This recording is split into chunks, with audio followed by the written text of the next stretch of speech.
Ali, LeBron James, Colin Kaepernick? Who comes to your mind first when you think about the most influential athlete or athletes when it comes to activism? One thing is for sure. If you ask most of the American general public, they won't and probably can't tell you the great lengths that female athletes go through to get their message across. And non-surprisingly, they've been doing it for years. For this video surrounding female athletes, we're going to go back to around the same start time that we did in the previous video. Let's start at the time of the 1940s. World War II is in full swing, men are off to war, women are in the workplace, and that begs the question for some women.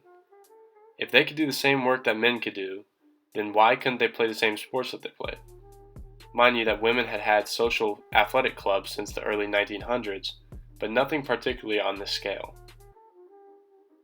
And then going into the first wave, the 50s and 60s, feminism was overshadowed but still rose to popularity during and after the Civil Rights era.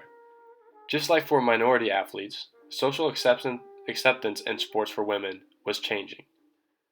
The first big event involving not only women's activism, but their inclusion into a men's sport, involved Kathrine Switzer, who decided to use her initials to sign up for the annual Boston Marathon. While running, she was assaulted by the official and other men participating in the marathon, and she, along with all other women, were officially banned from the race until 5 years after. This was just one of the examples of women being stereotyped as too weak and too fragile to compete in men's sports.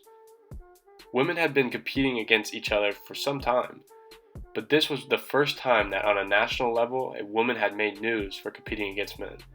So if we're going by the three-wave model that I've mentioned in previous videos, the first wave being still a time of integration in sports for women, honestly didn't see as much progression as male segregated athletes received.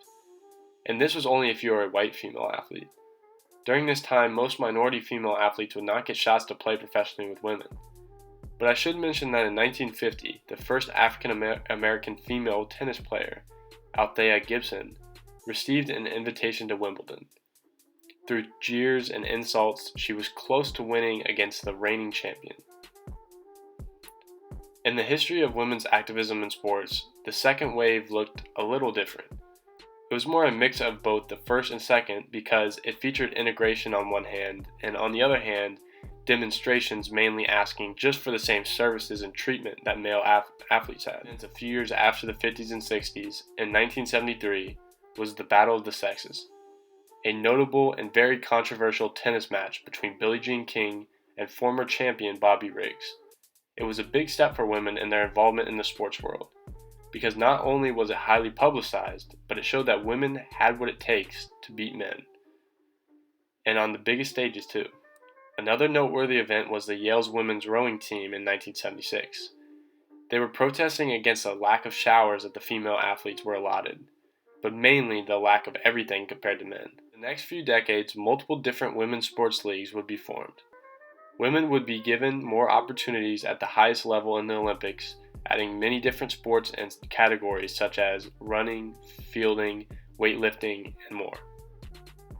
Also, the passage of Title IX legislation in the early 70s granted more opportunities for women. This applied to sports because of leagues like the NCAA modernizing their programs for the first time.